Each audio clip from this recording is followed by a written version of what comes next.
প্রিভিয়ার্স আজকে কথা বলবো সাকিব আল হাসানকে নিয়ে। সাকিব আল হাসান আস্ত একটা অপায়া, আস্ত একটা কুফা। মানে একটা বাংলা একটা প্রবাদ আছে, অপায়া যেদিকে যায় সেদিকেই পানি শুকিয়ে যায় বা জল শুকিয়ে যায়। এটা কেন বলেছি চলুন একটু দেখি আমরা। সাকিব আল হাসান শুধু ক্রিকেটেই তিনি সফল, বাদ বাকি যেখানেই হাত দিয়েছেন সেখানেই তার সোনা ছাই হয়ে গেছে। একজন বিশ্বমানের কুফা, কারণ ক্রিকেটের বাইরে তিনি যা করেছেন সেটাই তিনি লস খেয়েছেন। তিনি ক্রিকেটের বাইরে রেস্টুরেন্টের ব্যবসা নিয়ে আসছিলেন, কিন্তু সেই রেস্টুরেন্টের ব্যবসায় তিনি লাভ করতে পারেননি। সেই ব্যবসা লস খেয়ে বন্ধ হয়ে যায়। তারপরে তিনি চিংড়ির বিজনেস নিয়ে আসছিলেন, চিংড়ির বিজনেস করবে, কিন্তু সেই ব্যবসার সফলতার মুখ তিনি দেখতে পারেননি, বন্ধ হয়ে যায়। তারপরে তিনি কাকড়া চাষ করছিলেন, কাকড়ার বিজনেস করবে, কিন্তু সেটাও সফল হয়নি, তাও বন্ধ হয়ে যায়।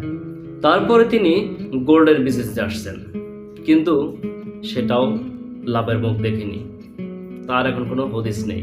তারপরে তিনি ই কমার্স একটা বিজনেস প্ল্যাটফর্ম নিয়ে আসছিল, নাম ছিল মোনাক মার্ট। আপনারা হয়তো দেখবেন বিপিএল এ তিনি স্পন্সরও করেছিলেন। সেই মোনাক মার্ট এখন তার কোনো অস্তিত্ব নেই, লস। তিনি যে এত বছর যে ক্রিকেট খেলেছে, সেই ক্রিকেটে তিনি একটা ট্রফি বাংলাদেশকে তিনি দিতে পারে নাই। সে দেবে কিভাবে? সে তো আস্ত একটা কুফা, অপায়া। শুধু একটা ট্রাই নেশন সিরিজ তার সময় বাংলাদেশ পেয়েছে। সেখানে একটা কাহিনী আছে, কি জানেন? সেই ট্রাই নেশন সিরিজের ফাইনাল আবার সাকিব আল হাসান খেলেনি। বোঝেন এখন ফাইনালে খেললে কি হতো? তারপরে সবচেয়ে একটা মজার কাহিনী আপনি দেখেন, বিগত 15 বছর বাংলাদেশ আওয়ামী লীগ শেখ হাসিনা তিনি যেভাবেই হোক নির্বাচন দিয়ে টিকে আছে।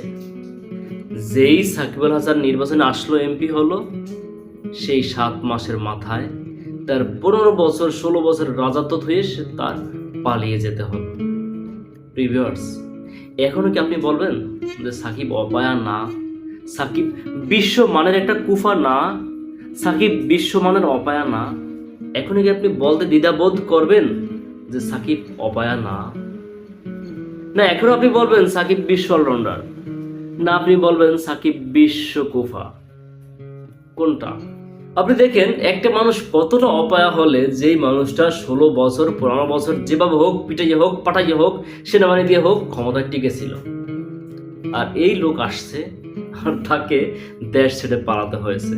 তারপরেও বলবেন সাকিব বিশ্ব অলরাউন্ডার না বিশ্ব অপায়া বলবেন? কোনটা? আপনার কমেন্টে জানান। ও মজার বিষয়, তারপরে মাত্র একটা বউ, তাও নাকি শুনতেছি ফেসবুক থেকে দুইজনকে আনফলো করে দিছে।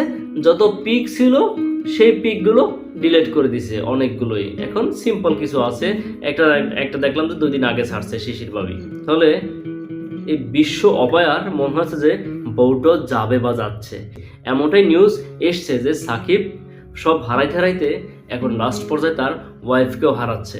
তার কারণ আমাদের ওই কুমিল্লার রসময় আপু কথা বলে পাটপাট করে, গলদুটাই মাঝে মাঝে এভাবে আসে, আর বললাম না তার জন্য। তো যাই হোক, আমাদের এই বিশ্ব বেয়াদব এবং বিশ্ব অপায়া বাংলাদেশের সংসদ থেকে দূর হয়েছে। সাকিব কিন্তু আপনার আমার কাছ থেকে ধন্যবাদ পায়, যদিও বিশ্ব কুফা বা বিশ্ব অপায়া, এই জন্যই কিন্তু ধন্যবাদ পায়। তার কারণ হলো এই সাকিব আল হাসান যদি আরো 10 বছর আগে বা আরো 5 বছর আগে যদি এই আওয়ামী লীগের এমপি হতো, আওয়ামী লীগ যোগদান দিত, তাহলে তো আওয়ামী লীগ আরো আগে চলে যেত। এত বছর তো মানুষকে অত্যাচার সহ্য করতে হতো না। এই শেখ হাসিনা তো আরো 5 বছর আগে ইন্ডিয়া চলে যেত পালিয়ে। এই সাকিব যদি 5 বছর আগে আওয়ামী লীগে জয়েন করতো, তারপরও 5 বছর পর করুক আর 10 বছর পর করুক, সাকিব যেহেতু জয়েন করছে, আওয়ামী লীগ বাঁচছে। এজন্য সাকিব তোমাকে হাজারো সেলুট, তুমি আমাকে বাঁচাইছো।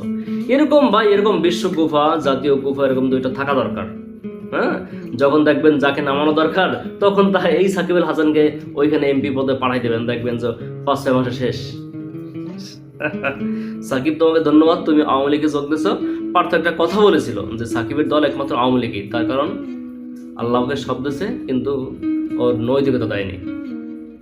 আর তুমি যাই হোক, নৈতিকতা থাকবে না থাক, তবে তুমি বিশ্বগুফা আর তুমি আওয়ামী লীগ যোগ দিয়েছো, আওয়ামী লীগ একদম বাংলাদেশ থেকে উঠাই দিয়েছো। সুন্দর একটা কাজ করছো তুমি, বিশ্বকুবা হও আর বিশ্ব অপায়া হও, সমস্যা নাই, সুন্দর একটা কাজ করছো, ধন্যবাদ তোমাকে।